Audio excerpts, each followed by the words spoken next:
The MDT Field Stock replaces your factory rifle stock with something that's much more rigid because of the aluminum V-block bedding core, and it offers more adjustability to fit the shooter and customization to be able to attach whatever accessories you're going to use for a hunt or competition shooting scenario. We are MDT. We design, test, and create precision rifle chassis and accessories to help you shoot better. We're going to go through the unboxing, break down all the features of the field stock, and we're going to go through some installations here with some of the more common inlets that we have available. All right, so this is the box that your field stock is going to come in. It's a nice, well done cardboard box designed to protect the field stock. Inside here, we have our field stock inlet. We can unwrap this from the protective plastic. With the action screws, there's two nylon nuts that are designed to capture the action screws so they don't go missing in the box. So we have 3 spacers in the box that are going to help you adjust the length of your rifle so it fits you perfectly, as well as hardware to help install those. You're going to find an awesome MDT sticker and some accessories, as well as installation instructions. At the heart of the field stock is the V-block aluminum bedding block. So normally when you upgrade a rifle stock, you have to take your rifle and the new stock to a gunsmith, and they're going to inlet it, so they'll cut the rifle stock so it fits your rifle perfectly. They're also going to bed it so the rifle and the stock marry themselves into one piece. What we've done is invented the V-block bedding, which allows you to install your rifle at home without having to go to a gunsmith to get it inletted or bedded. A polymer overmold over top of that V-block bedding gives you quite a bit of warmth when you're out hunting in the cold, and also offers a ton of durability. The field stock also allows your barrel to be free floated in the rifle stock, so the barrel between these two areas is not touching. I can grip the forend in a way that it's not going to interfere with the barrel and affect the accuracy of my shot. One of the other big features of the field stock is that it converts your rifle to use AICS style box magazines. They're available in all sorts of sizes and calibers, depending on what your rifle you're shooting, if it's a long action or if it's a short action. We have 3 round, 5 round, 10 round. So if you're shooting at a bench and you're just target shooting, you might want to use a 10 round. And then if later on you're hunting, you can pick up a 3 or a 5 round to reduce the amount of weight that you're carrying on your rifle. So the mag latch is a very simple and easy to use mag latch in the field stock, whether you're a right or left-handed shooter. So inserting a magazine, it'll latch securely, and then simply pushing forward on the magazine allows you to detach your AICS magazine. So the field stock has M-lock mounting slots on the sides of the forend as well as the bottom. And the M-lock system is a very common mounting system used within the firearm industry. It allows you to mount a ton of different accessories to your rifle depending on what situation you're going to be using it in. So for example, here we have an ARCA rail that we have mounted on the bottom of this forend. And the ARCA rails allow you to mount ARCA style bipods or other accessories continuously along that rail, so it doesn't have to be fixed in one spot. And it also is the common mounting interface for tripods. So if you're shooting competitions off of a tripod, or if you're in a hunting blind and you want to be able to mount your rifle on a tripod and kind of leave it there, you can do that with ARCA rails. Additionally, you can mount Picatinny rails. You can add weights to the side of your chassis. That allows you to balance your rifle so it'll sit on a barricade a little bit easier, and it also helps reduce the recoil. Insert the screw on whatever accessory you're putting it on, thread the nut on a bit, and then you line up the nut with the slots, and then tighten the screws down until it locks and clamps into the M-lock slot. In addition to the M-lock mounting interface, there's also 2 sling studs available on the buttstock and the forend of the field stock, so that you can mount a sling stud compatible bipod or a rifle sling if you're going to be carrying this on hunts. So on the side here, we have a toolless cheek riser adjustment knob. You simply loosen that off and you can slide your cheek riser up or down, allowing you to fit whatever shooter is going to be behind that rifle. So to make an adjustment, you just want to make sure that your eye lines up with the scope. So right now, I'm a little bit low based on the height of these rings. So I just have to bring up my cheek riser, testing and adjusting as I go. I'll lock that in. And when I rest my cheek behind the scope, it automatically goes right in line with that scope. So it's faster for me to acquire my target every time I put my head behind that scope. One of the other benefits of this cheek riser being toolless adjustable is you can drop your cheek riser to be able to pull your bolt out if you want to clean your rifle or if you want to secure your rifle without the bolt in it. You can remove your knob and flip it over to the other side of your rifle if you want to install it on that side for whichever way you want to carry your rifle, or if you want to mount different accessories and you don't want the knob to get in the way. The Field Stock also has the ability to adjust the length of pull. So length of pull for a rifle is defined by the distance between the end of the buttstock here and where your trigger sits in the trigger guard. It's beneficial to adjust the length of pull on your rifle so you get a better fit behind the rifle. Traditionally with a rifle, you want to set up your length of pull so that holding the rifle in your dominant shooting hand, the butt of the rifle is going to sit in the crook of your elbow, and you're going to have your finger to be able to have a 90-degree trigger pull. So this one appears to be a bit short. When I hold my arm at 90 degrees, the buttstock isn't touching, so I'm going to need to add some spacers for myself. So this length of pull is good for traditional shooting where you've been shooting offhand while you're hunting and stuff like that. But nowadays, more modern options are available when you're using tripods, bipods, and rear bag supports. So the new way of measuring your length of pull is to be able to place your rifle on one of these shooting bag accessories. You can grip the forend of your rifle and get squared off behind your rifle, behind the scope, to see how much pressure you're gonna have on your buttstock and where the pad sits. The goal of this is to make sure that my body is in a perfect perpendicular shape behind the rifle, and I'm in a relaxed position so I'm not tensing my muscles to be able to hold myself here or the rifle here, as opposed to a bladed position where you're traditionally holding your rifle off to the side. All right, to adjust your length of pull on the Field Stock, you're gonna need a Phillips screwdriver and insert that into the holes on the rear of your recoil pad.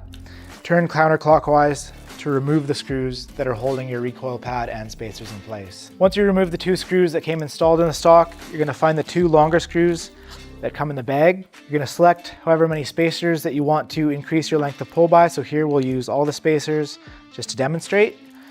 And we're gonna reinstall them with the alignment tabs facing forward. Stack your recoil pad on top, and we're gonna make sure with the screw poking through that we're gonna line that into the hole, get the thread started. We're gonna do the second one, make sure that fits in the hole, and we're gonna screw those in hand tight. Okay, once they're hand tight and we're all set, here you go. You got a rifle that fits you whether you're 5'5" or 6'3". We're gonna cover installing your barreled action into the Field Stock. This is gonna be for every action except for a couple of the Ruger actions that we're gonna talk about later. For this, you're gonna need a 3/16 Allen key and a torque wrench that's capable of reading 65 inch-pounds. So first, we're gonna need to remove the nylon nuts from the action screws that are capturing the action screws in your Field Stock. Typically with this, I'll hold the nut, insert the Allen key, and then use that to loosen off the top of the nut. Next, we're gonna take our barreled action. I like to hold it upside down so that the screws stay in the chassis. We're gonna align the trigger and the opening. Then starting with the front action screw, I'm gonna reverse it until I hear it drop into the threads.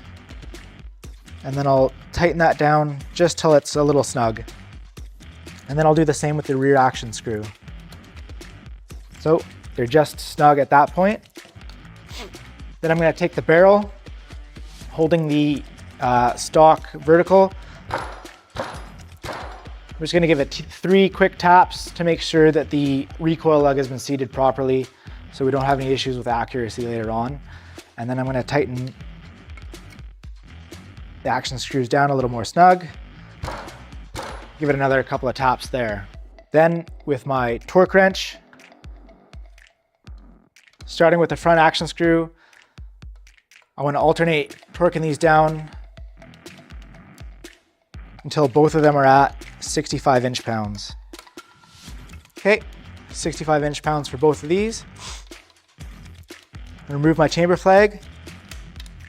Make sure my bolt fully cycles in the action, which it does. I'll close it. Rifle's on safe, doesn't fire. Take the rifle off safe, put it in a safe direction. It fires. Cycle the bolt one more time. Make sure the rifle fires okay. And now you're ready to get shooting with your new MDT Field Stock. We're gonna be going over the installation for the Ruger American in the MDT Field Stock. For this installation, you're gonna need a small hammer, a punch. Here we have a 1/8 or 3mm punch, a Allen key, 3/16, and you're going to need some sort of torque driver to reach 65 inch-pounds. Also included is going to be the mag release with the spring, a pin for the mag release, and you're going to have a new pin that's a little bit longer for the bolt release retention. So to get started on the installation, first we're going to remove the bolt. The bolt release retention pin here needs to be removed, and usually you can just hold the bolt release and wiggle and tap until that pin drops out. If it doesn't come out easily or right away, you can use tweezers or a fridge magnet to remove it. Once you remove the retaining pin, you want to make sure that you don't lose the small spring under your bolt release, so make sure that's still installed. And you're going to install the new supplied longer version of the bolt release retaining pin. So you'll see the longer pin sits a little more protruded, just so it maintains contact with the field stock. Now we're ready to install the barreled action into the chassis. The action screws in the chassis are captured by nylon nuts that we're going to need to remove first. So we can take our 3/16 Allen key, insert it into the action screw just to hold the screw in place as we remove the nut. Once the nuts are removed, you can place them off to the side. I like to place the barreled action upside down so that we can hold the stock upside down to make sure the action screws don't fall out. And we're going to line the trigger, the mag opening, and then the action screw holes. We'll insert the Allen key and we'll reverse the thread on the action screws until they drop in. And then tighten them up just until they're snug. Once they're snug, we'll hold the rifle vertically by the barrel and give it 3 taps so the recoil lugs seat properly. Snug these up a little bit more. And then this way, the barreled action isn't going to shift in the chassis under recoil. Next, we're going to take our torque driver, install the same size bit. Then we're going to go to our action screws and we're going to torque them up, alternating between the two until we reach 65 inch-pounds. If you don't have a torque driver, you're going to tighten your screw until it's snug, and then you'll give it another quarter turn more on each action screw to snug it up. Now we're going to install the mag latch. So we're going to take our mag latch and the spring. We'll put the spring in the mag latch with the feet facing up, and we'll take our slave pin, install it into the mag latch through the spring. Place our mag latch with the grooves facing towards the buttstock, align the holes, and then we're going to install our retention spring pushing all the way through. And there we have it. The Ruger American is now installed in the field stock, and you're ready to load up a mag and go shooting. Now we're going to cover the installation for the Ruger 1022. You're going to need a 5/32 Allen key, as well as a punch. We're using here a 1/8 or a 3mm, a small hammer, and we also have a torque limiter that's capable of reaching 25 inch-pounds. We're going to have a new component that allows you to mount with a rear action screw, and what that does is eliminate the barrel band, giving you a free-floating barrel, improving the accuracy of your rifle. Once you pull it out of the factory stock, you're going to have a rear pin that you need to punch out, so you can just use any sort of punch that'll fit in there to remove that pin at the rear of your action. We're going to use our 5/32 Allen key to remove the rear action screw from the top of the chassis here, as well as the nylon nut from the action screw on the front. I like to insert the Allen key just to be able to hold that nylon nut and remove it without the screw spinning freely. Okay, the next step is to install our rear component here. So you can take that, align the holes on either side with the component, and insert the new pin into the side of the action.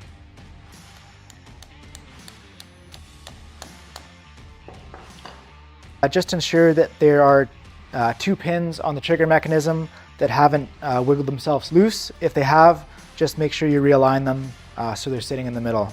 Next, you want to take your safety and push it in the middle just so it slides a little more easily into your chassis. When we're installing the field stock onto your Ruger 1022 Action, there is a notch here that the field stock is going to sit in, so you're going to have to install it so that the rear of that aligns properly with the stock. Once it's sitting in place, we can use our Allen key. On the front action screw, we're going to reverse the threads until we hear it drop in, and then we'll tighten that just until it's snug. We can flip this over, make sure the rear component is sitting properly in the slot here, and then we're going to install our rear action screw, doing the same thing, reversing the threads until it drops down, and then tighten it up until it's snug. Then we can make our rifle vertical, holding the barrel, give it a series of taps to make sure everything's seated correctly, and then we can go back down and we can use our torque limiter to snug our front action screw up to 25 inch-pounds, but I'm going to alternate between the two until we reach the 25 inch-pound limit. Once you've torqued down your front and rear action screws to 25 inch-pounds, you're ready to take your rifle to the range, put on a scope, load up some ammo, and you should be ready to go. The field stock is compatible with a ton of different actions. Just scroll down to the bottom of the product page and see what rifles they're available for.